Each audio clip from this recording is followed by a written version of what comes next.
수강 후에도 이제 평생 피드백 이런 문구를 봐서 괜찮겠다 해서 이제 선택을 했죠. 그래서 사실 여기서 배우고 바로 창업할 수 있다? 절대 저는 그렇게 생각하지 않아요. 가장 큰 문제라고 생각을 했었던 건 사업 피드백을 어디다 물어야 될지를 모르겠어요. 근데 제가 알기로 해당 업체는 끝없는 사업 피드백이라고 봉고를 하면서 수강생 모집을 하는 걸로 알고 있는데, 저는 제가 보장하는데 피드백을 제대로 받아보신 분이 과연 있으실까 싶어요. 왜냐면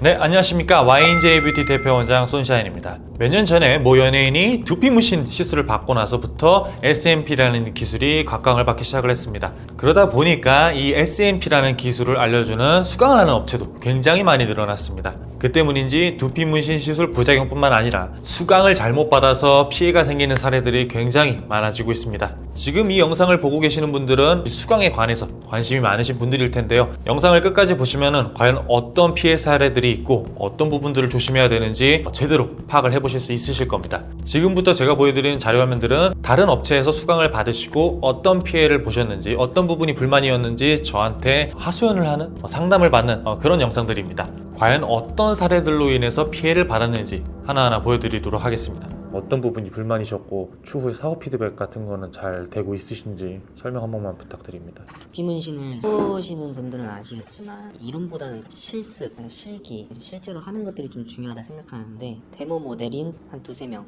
그리고 수강생은 열댓 명, 이런 식으로 운영이 돼서 거기서 이제 데모 모델 한 명일 실습생 4명, 5명이 붙어서 점을 한 5분, 10분밖에 못 찍어보고 그런 식으로 하는 게 대단해요. 5분 10분 점을 찍었다고 하면 수강생 한 분당 5분 10분 찍으면 나머지 작업은 누가 해주는 거예요? 나머지 작업은 이제 뭐 거기 원장님들이 해주시거나. 끝까지 처음부터 끝까지 수강생분들한테 맡기는 게 아니었네요. 첫 사례이기 때문에 굉장히 약한 것부터 가져왔습니다. 수강 인원이 너무 많았다. 그렇기 때문에 본인이 직접 실습을 할 수 있는 시간 자체가 짧았는데, 사실상 더 할 수 있었지만 수강을 빨리 끝내기 위해서 해당 샵 원장님이 본인이 빠른 속도로 시술을 해버렸다. 그렇기 때문에 실습할 시간이 굉장히 짧았다라는 컴플레인입니다. 물론 고액의 수강비를 지불했는데 직접 시술해보는 기회가 적었다라는 것도 굉장히 큰 문제지만, 이 다음 분들은 더 큰 피해를 겪었습니다. 한번 보시죠. 여보세요? 네, 안녕하세요. 원장님, YNJ 원장입니다. 네, 안녕하세요. 안녕하세요. 네네. 네, 아까 그 사진 봤는데 네네. 제가 일단은 뭐 좀 여쭙게, 업체에서 수압 조절이라고 피드백을 자꾸 해준다 그러는데 네. 그 업체에서 말하는 수압 조절이 뭘 뜻하는 거예요?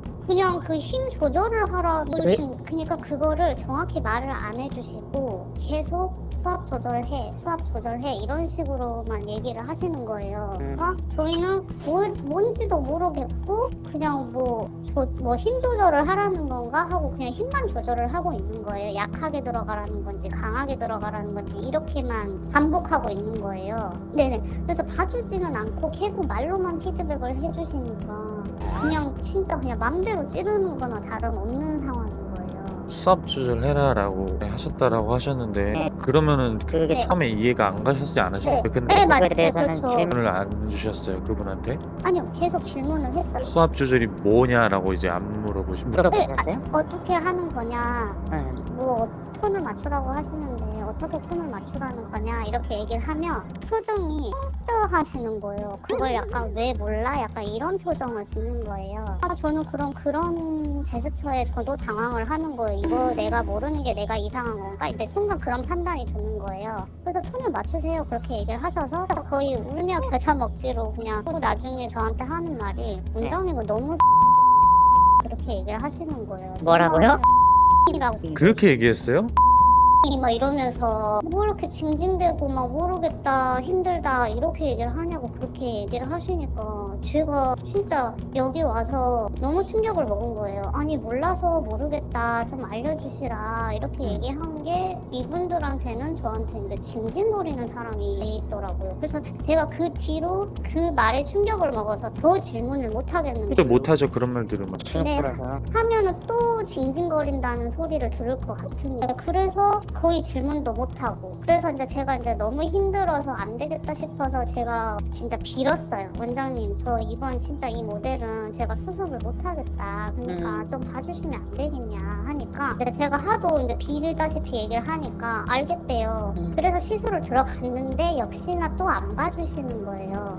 그래서 이제 제가 거기서 완전히 포기 상태가 돼버린 거예요. 정리를 하자면 수강해 주시는 분이 설명해 주신 어떠한 기술이 이 수강 받으시는 분은 이해가 가지를 않았고, 그거에 대한 피드백을 계속적으로 요청을 할 때마다 두루뭉술하게만 설명을 해주셨다. 그렇기 때문에 이분은 지금 아니면 배울 기회가 없을 테니까 좀 더 많은 피드백을 요구를 했더니 가르치는 사람이 짜증을 내면서 이냐 왜 이렇게 찡찡거리냐 등 오히려 해서는 안 될 말들을 했다는 겁니다. 서비스 마인드가 진짜. 참고로 말씀드리면 저한테 전화 상담 주신 원장님은요, 이 수강을 400만원에서 500만원을 지불하시고 수강을 받으신 분입니다. 즉 400만원에서 500만원을 지불하고 이런 식으로 욕을 먹은 겁니다. 그리고 실습 시간에 케어를 해줘야 되는데 그냥 방치만 해두고 본인은 다른 데 가서 수다 떨고 놀았다 라고 합니다. 근데 이게 재밌는 게 이분만 이런 게 아니라 이 경우가 되게 흔해요. 자신이 없는데 무서운데 옆에서 계속 끝까지 봐줬으면 하는데 그냥 방치해두고 본인은 다른 데 가거나 아니면은 핸드폰 보고 있거나 전화하러 그냥 가버리거나 그리고 안 와요. 몇 시간 동안. 이런 경우는 저도 처음에 겪었습니다. 책임감의 문제라고 생각합니다. 본인이 무언가를 타인한테 가르쳐 주었을 때 그 타인이 이해를 하지 못하였다면 가르쳐 준 사람의 전달 방식에 문제가 있다 라고 생각을 합니다. 그렇기 때문에 본인의 수강생이 이해를 하지 못하였다라고 피드백이 오면 짜증을 낼 게 아니라 본인이 잘못 가르쳤다 라고 생각을 해야죠. 수강생들이 이해하기 쉽게 설명하는 것이 그 강사의 능력이고, 어떻게 하면은 모두가 잘 이해하는 좋은 수업으로 이끌어 나갈지 항상 고민하고 생각하는 게 그 강사의 역량이자 그릇이라고 저는 생각을 합니다. 꼭 필요한 소임이기도 하고요. 자, 그 다음 사례 한번 만나보시죠. 이제 수강 받으셨잖아요. 다른 업체에서. 불편하셨던 부분이나 전체적인 소감이 어떠셨었는데 당시에? 근데 만약에 저는 거기서 딱 수강만 했었으면은 샵을 진짜 차리기가 어려웠던 것 같아요. 그러니까 수강만 해가지고는 바로 샵을 차릴 수 있는 그 실력과 수준이 안 돼서 거기서 살짝 이제 배워보고자 일을 하겠다고 이제 말씀을 드렸는데, 왜냐면 사실 점 찍는 방법이야 누구나 알려줄 수 있는데, 예를 들어 점이 너무 깊게 찍혀서 뭐 푸르르 변색이 되는 그런 거는 많이 해봐야 알아요. 많이 해보시면서 감을 찾아갈 수 있어요. 이렇게 알려주지 어떻게 해야 변색이 안 되고 어떤 식으로 해야 부작용이 없는지를 상세하게 그걸 막 알려주거나 이런 게 아니었어서, 그래서 되게 하고 난 다음에 저는 손님 받기도 무섭고 되게 막막했었던 것 같아요. 그렇다는 거는 미숙한 실력으로 일단 손님분 중에 누군가는 피해를 볼 수밖에 없는 상황이 생길 수도 있는 거잖아요. 아주 친한 지인을 하다가 정말 심하게 점을 진하게 진짜 해서 제가 그 레이저 제거를 배워서 다행히 진짜 제거를 한 번 한 적도 있었어요. 직접 빼주셨네요. 네. 지인분이 원장님이 처치를 할 수 있었어서 다행이네. 가장 큰 문제가 인원이 많다 보니까, 수강 인원이. 수강 인원이 많다 보니까 대표 원장님이 직접 책임지고 처음부터 끝까지 해주는 게 아니에요. 가면 갈 때마다 그 가르쳐 주시는 원장님이 바뀌시니까 원장님들마다 그 수강 방식과 그 생각과 그런 게 다르잖아요. 그럼 갈 때마다 되게 다른 이야기를 해주시는 거예요. 예를 들어서 어떤 원장님은 머신을 칠 때 이렇게 쥐라고 하는데, 또 다른 원장님은 약지를 이렇게 해야 압이 일정하다. 다 배우고 나서 안 사실인데, 저랑 같이 수강을 했었던 원장님이 좀 초보잖아요. 거기서 수강 원장님을 하고 계시는 거죠. 아, 이해했어요. 그러니까 원장님하고 같이 배웠던 동기 원장님, 아직 미숙하신 상태인데 해당 업체 인턴으로 들어가서 네. 수강을 하고 있었다. 네. 아, 근데 새로운 분들은 그분이 방금 막 배운인지 바로 위키스 분인지 모르시겠네요. 그렇죠? 바꿔서 얘기하면 원장님을 알려주셨던 원장님들도 배운 지 얼마 안 된 분이실 수도 있겠네요. 뭔가 상세하게 딥하게 책임져주고 이제 저는 배웠다고 생각하지가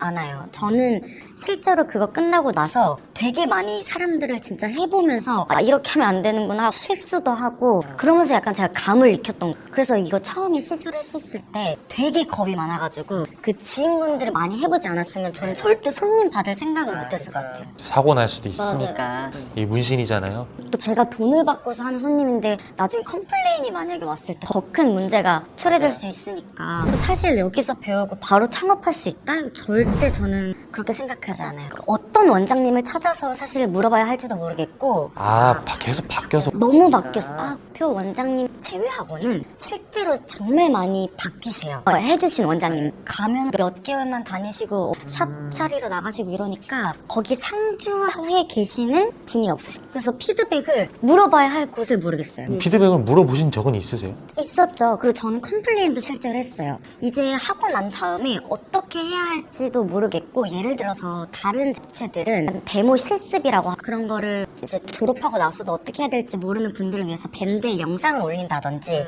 아니면 그런 거를 좀 세미나처럼 해주는 자리가 있어야 되는데 그런 것도 없고, 그러니까 막상 나와서 제가 하고 싶은데 물어볼 것도 없고 하는 방법도 잘 모르겠으니까 이런 거를 해줄 수 없냐, 데모 이런 거를. 그렇게 해서 딱 한 번 저 때문에 좀 해주신 적이 있어요. 다 배우고 나니까 후회되는 거는 오히려 진짜 실력 좋은 책임져 줄 수 있는 1대1 원장님이 진짜 이게 맞다고 생각을 해요. 저는 그 이후로도 세미나나 원데이나 이런 거에 돈을 또 진짜 많이 썼어요. 한 번으로 끝낼 수 있었던 걸 근데 가셔서 또 더 배우셨구나. 그래서 그게 되게 후회되는데 경험이죠. 아, 그리고 하나 더 궁금한 게, 제가 알기로 그 마케팅 관련해서도 좀 알려준다라고 알고 있는데, 배우셨으면 저한테 안 오셔도 됐을 텐데 왜 오신 거예요? 마케팅 수업이 있다고 하는데 한 번도 그걸 가르쳐 주신 적이 없으셨거든요. 한 번도? 한 번도 없었어요. 그래서 제가 한 다음에 6개월이 지나서 이제 저희 수강 내역에 마케팅이 포함되어 있지 않나요? 라고 했는데 그게 없었던 거예요. 그분이 다른 외부 업체 강사님을 한 번 불러서 딱 한 번 해주셨었어요. 어땠어요? 그 수강의 퀄리티가? 이제 그 외주 업체 분들도 어떻게 보면 수강생을 모집하기 위한 약간 광고? 어떻게 해야 홍보가 될 수 있다라는 팁을 알려주는 게 아니라 이러이러한 방법이 있는데 이렇게 하려면 저희한테 뭐 돈을 내고 뭐 1대1 컨설팅을 받아보시면 돼요. 약간 이런 식으로만.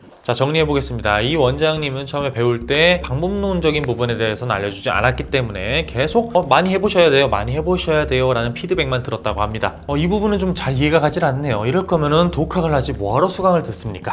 그러면은 이 배우는 사람이 익숙해질 때까지, 그러니까 이 사람한테 시술을 받는 누군가는 그 두피에 희생을 치러야 된다라는 얘기가 되는 게 아닌가요? 또한 해당 샵의 대표 원장님의 실력을 보고 수강을 들으러 갔으나 정작 수강을 해준 건 대표 원장님이 아니라, 물론 뭐 한두 번은 수강을 해줬겠지만 직원 원장님이 수강을 해줬다. 근데 그마저도 전주에 가르쳐 주셨던 분이랑 다음 주에 가르쳐 주셨던 분, 또 그 다음 주에 가르쳐 주셨던 분이 계속 바뀌었다. 더 큰 문제는 이 원장님들마다 가르쳐 주는 내용이 다 달랐다라는 겁니다. 그렇기 때문에 피드백이 제대로 이루어지지 않았다라는 거죠. 이게 바로 공장형 수강 시스템입니다. 마지막으로 두피 문신 시술 실력뿐만 아니라 혹은 그보다 더 중요하다고 할 수 있는 마케팅적인 부분. 분명히 수강 공약에는 마케팅 강의를 한다고 했는데 강의가 없어서 컴플레인을 걸었더니 외부 업체 강사분인지 아니면은 해당 마케팅 업체 대표님인지 모르겠어요. 아무튼 누군가를 초빙을 해서 마케팅을 알려주시는 게 아니라 본인들 회사에 대한 PPT 자료 발표만 하고 끝이 났다라고 합니다. 어떠신가요? 지금까지 제가 쭉 나열한 사례들 보면 저한테 두피 문신 관련 이제 마케팅이라든지 컨설팅 들으러 오시는 분들의 얘기를 다 들어보면 10분이 오신다고 가정을 하면요, 그중 8, 9분이 다 똑같은 피해를 받았습니다. 그러니까 쉽게 말해서 본인이 수강료를 지불하고 제대로 된 가르침과 서비스를 받은 분이 10분 중 한두 분밖에 없다라는 거예요.